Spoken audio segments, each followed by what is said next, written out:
Se não conhecermos a Deus no sentido pessoal, relacionamento com Deus, não apenas informação sobre Ele, não se pode conhecer. Não estamos vivendo a vida eterna. E quem tem o Filho tem a vida. Quem busca conhecimento das Escrituras está buscando conhecer a Deus. Quem busca em colocar em exercício a palavra, busca viver a graça de Deus, o amor de Deus, o poder de Deus e a glória de Deus. Hebreus capítulo 11, versículo 24, vai dizer sobre o resumo da vida de Moisés, que fez ele sair da situação. Qual é o seu nome? Para a situação, proclamarei o teu nome. Sócrates, ele disse assim: conhece o homem a ti mesmo. Uma das falas de Sócrates, um dos escritos de Sócrates, foi esse: conhece o homem a ti mesmo.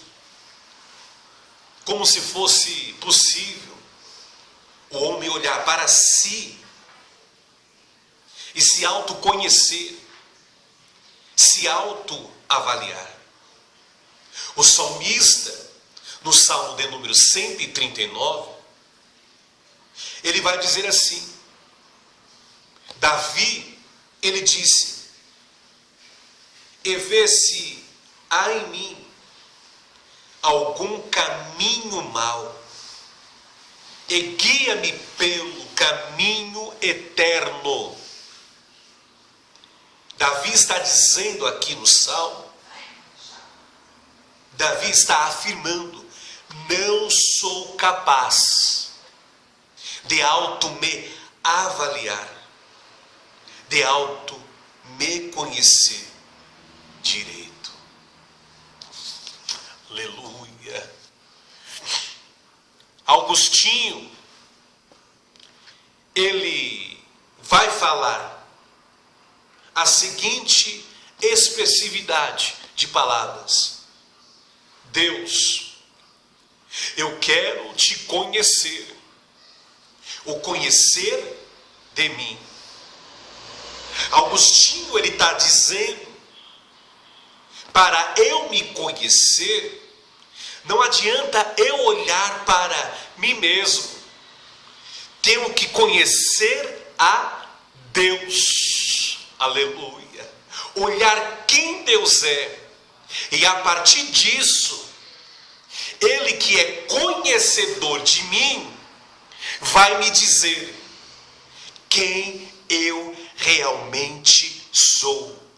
Conhecer-te a ti, ou conhecer de mim.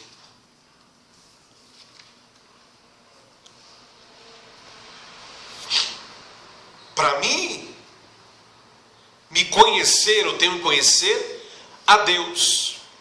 E como eu conheço a Deus?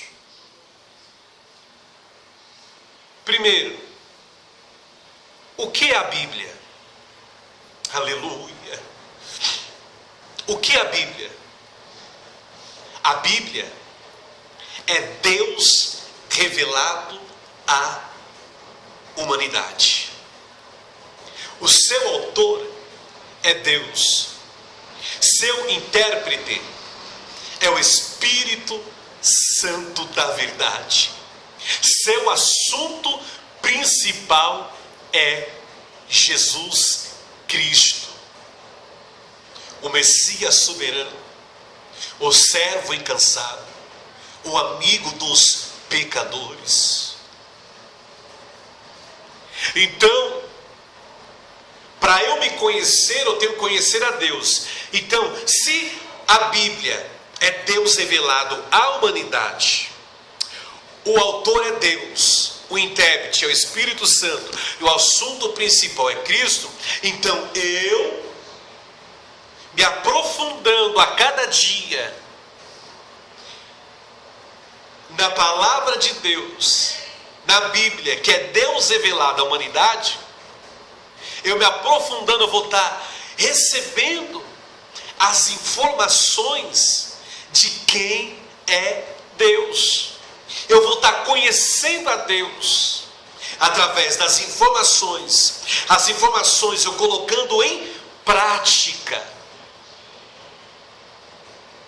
E gradativamente a prática das informações vai gerar um conhecimento. E eu vou conhecer a Deus a cada dia. E essa prática do conhecimento, eu tornando ela a minha cultura, o meu culto, o meu estilo de vida, vai se tornar em sabedoria. E o nome do Senhor, ele vai sendo a cada dia glorificado e exaltado. Aleluia. João capítulo 17, o versículo de número 3 vai dizer assim: Jesus vai dizer que a vida eterna se resume em conhecer a Deus. O resumo, Jesus vai dizer que o resumo da vida eterna se resume em conhecer a Deus. E a vida eterna é esta: que conheçam a Ti, só por único Deus verdadeiro, e a Jesus Cristo, a quem enviaste. E a vida eterna é esta: que conheçam a Ti, só por único Deus verdadeiro, e a Jesus Cristo, a quem enviastes. A Bíblia, apesar de ser uma reunião de livros, de vários escritores diferentes, cerca de 40 autores, que escreveram por um período mais ou menos de 1600 anos, ela possui uma unidade divina, a inspiração de Deus através do Espírito Santo de Deus. Marcos capítulo 7, versículo de número 13 vai dizer: invalidando assim a palavra de Deus, pela vossa tradição, que vós ordenastes, e muitas coisas fazeis semelhantes a estas. 1 Tessalonicenses capítulo 2, versículo de número 13.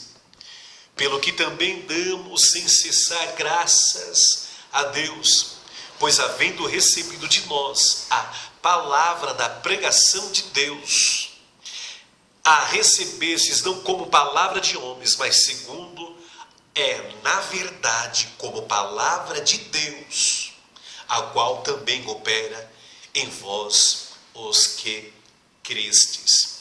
2 Timóteo capítulo de número 13, versículo de número 16. Toda escritura divinamente inspirada é proveitosa para ensinar, para redaguir, para corrigir, para instruir em justiça.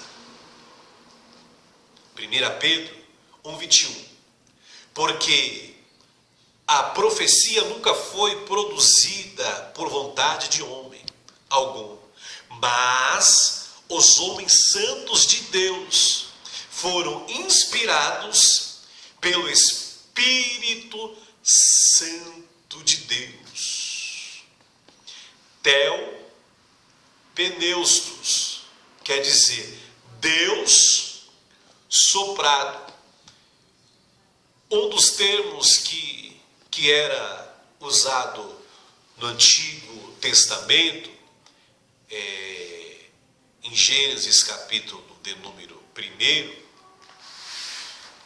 e o versículo de número 2, vai dizer assim, Gênesis 1, 2: E a terra era sem forma e vazia, e havia trevas sobre a face do abismo, e o Espírito de Deus se movia sobre a face das águas.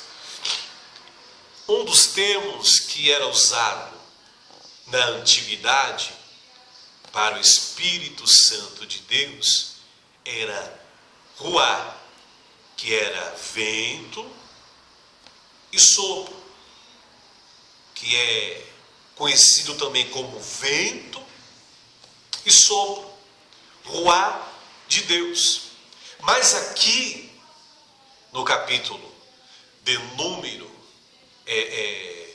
1 de Gênesis e o versículo de número 2, aqui vai dizer sobre o Espírito de Deus vai ter na sua originalidade a expressividade merashefet, que vem do verbo rachaf.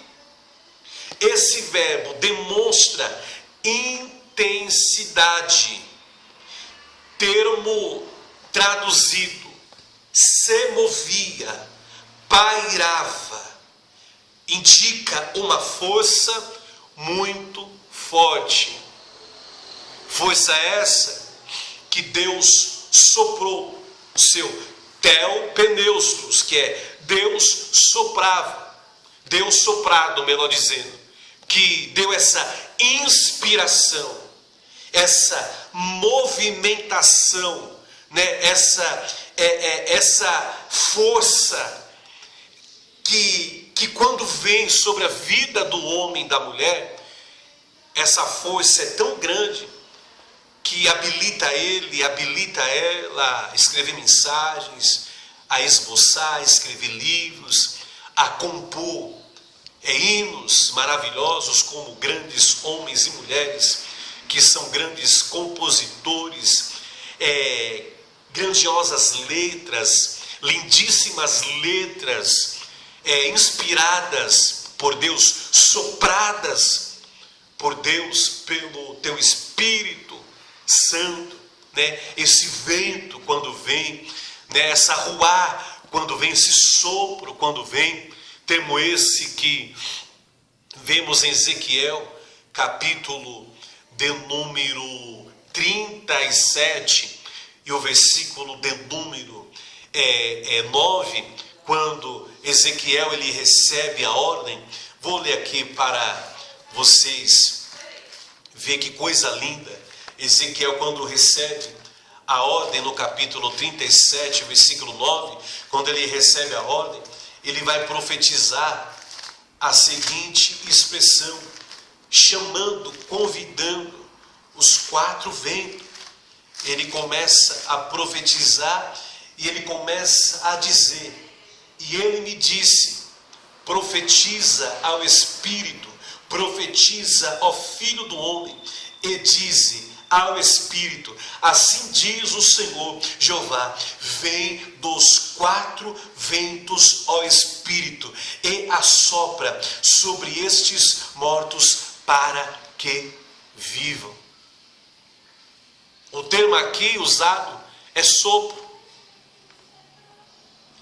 Quando Deus sopra,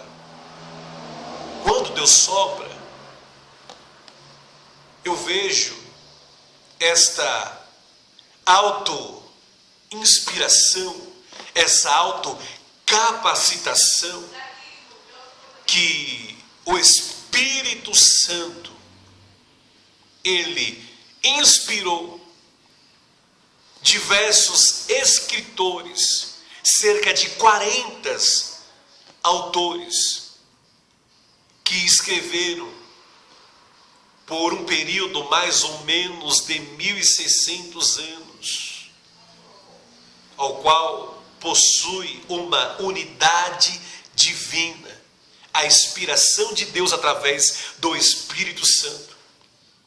Então, quando Merashevit Rachav, esse verbo demonstra intensidade, termo traduzido se movia, pairava, indicava uma força muito forte.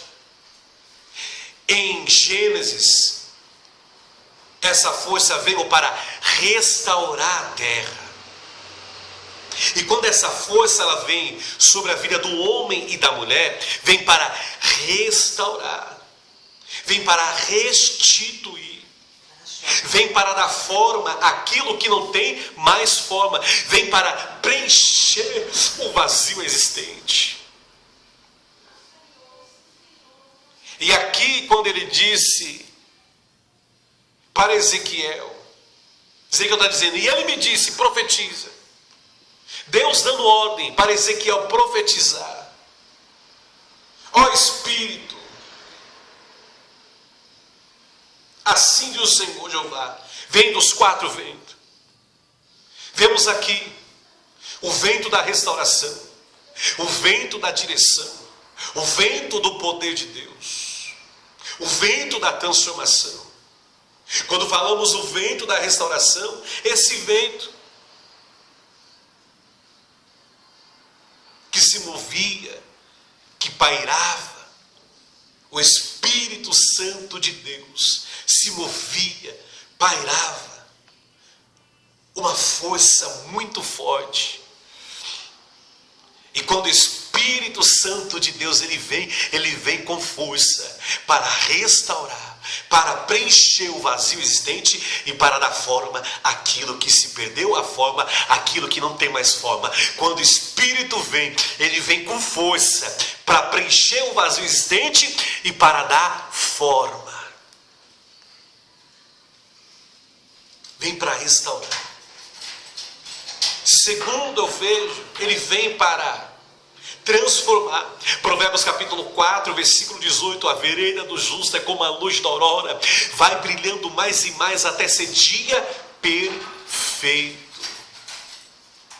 Filipenses capítulo 1, versículo de número 6, estou certo que aquele que começou a boa obra aperfeiçoará até a vinda de Cristo. Louvado seja Deus.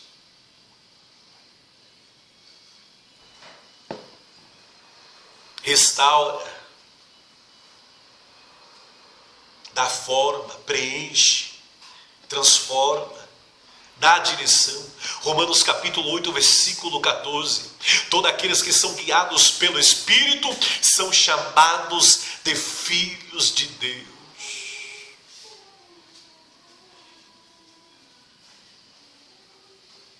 Tel, pneus, Deus soprado. Quando vem com muita força para restaurar, para dar forma, preencher o vazio, para transformar, para dar direção e manifestar o seu poder. Atos dos Apóstolos, capítulo 2, e o versículo de número 2, texto bastante conhecido. Aleluia. Capítulo 2 de Atos, e o versículo de número 2. E de repente veio do céu um som, como de um vento veemente e impetuoso, encheu toda a casa em que estavam assentados. Vento da restauração, vento da transformação, vento da direção e o vento do poder de Deus. Deus, Ele se revela para nós da medida que nós vamos nos dedicando, nos aproximando, da medida que vamos procurando conhecer as sagradas Escrituras. Quando nós conhecemos mais de Deus, Deus nos revela a cada dia quem nós somos. E o nome do Senhor é glorificado e exaltado. Bendito seja o santo nome do Senhor. Sem relacionamento pessoal, não estamos vivendo a vida eterna. E quem tem o Filho tem a vida eterna. João 8, capítulo 8, versículo de número 31, vai dizer assim: Jesus dizia: pois aos judeus que criam nele, se vós permanecerdes na minha palavra, verdadeiramente sereis meus discípulos.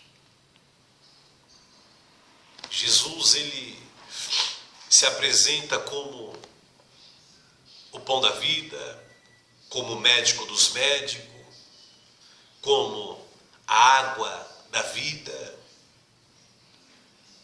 Jesus, ele se apresenta no capítulo 8 como o defensor do fraco. E agora aqui Jesus está ensinando, está ministrando para os judeus que criam nele, que acreditavam nele. Se vós permanecerdes nas minhas palavras, verdadeiramente sereis meus discípulos. Jesus, escute isso. Jesus, ele nunca encorajou seus discípulos. A palavra discípulo quer dizer seguidor e aluno. Seus alunos, seus seguidores. Jesus, ele nunca encorajou seus seguidores, seus alunos, seus discípulos a porem sua confiança numa fé ou experiências passadas. Isaías capítulo 43, verso de número 18 e 19, que fala sobre não considereis as coisas antigas. Preste atenção. Eu vou ler para a glória do Senhor, Isaías capítulo 43, e o versículo de número 18 e 19, quando diz: não vos considereis as coisas antigas, e nem vos lembreis das coisas passadas. Isaías 43, e o versículo de número 18 e 19, diz assim: não vos lembreis das coisas passadas, nem considereis as antigas. Eis que farei uma coisa nova, e agora sairá a luz, porventura não a sabereis? Eis que porei um caminho no deserto e rios no ermo. Eu gosto desse versículo também. É um versículo profético. Eu mesmo, capítulo 43, o verso 25. Eu mesmo sou o que apago, aleluia, as tuas transgressões. Andagabanchel indarraçou, mondomindácia. Abandabanchel indiabanchel indarraçou, mondomia. Eu mesmo sou o que apago as tuas transgressões, por amor de mim, e dos teus pecados não me lembro mais. Jesus, ele nunca encorajou seus discípulos, seus seguidores, seus alunos, a porem sua confiança numa fé ou experiência passadas. É somente quando em você, é somente quando nós permanecerdes na minha palavra, Jesus está dizendo que é possível ter a certeza da salvação, certeza da vida eterna. Esse permanecer é de hoje para amanhã, constantemente. O que passou ontem, lá atrás, passou. O Senhor quer que eu e você permanecemos a cada dia. Eu falo para pessoas que são pessoas como eu, ser humano, sujeito a falhas, a erros, a tropeços. Os nossos erros, as nossas falhas que cometemos, porque nós somos pecadores. Pecados consciente e inconscientemente. Maneira de falar errônea, maneira de pensar, de sentir, agir, muitas vezes. Por isso que temos que buscar a cada dia a palavra do Senhor, a presença de Deus a cada dia, para que o Senhor venha controlar os nossos pensamentos, as nossas palavras, as nossas ações, as nossas motivações, para sermos influenciados e controlados por Cristo. E se nós permanecemos a cada dia, reconhecendo, se humilhando, nós vamos ter a certeza da vida eterna, ter a certeza da salvação. João capítulo 15, versículo de número 6. Se alguém não estiver em mim, será lançado fora com uma vara e se alguém não estiver em mim, será lançado fora com uma vara e secará, e os colhem e lançam no fogo e ardem. 3 verdades importantes são ensinadas nessa passagem.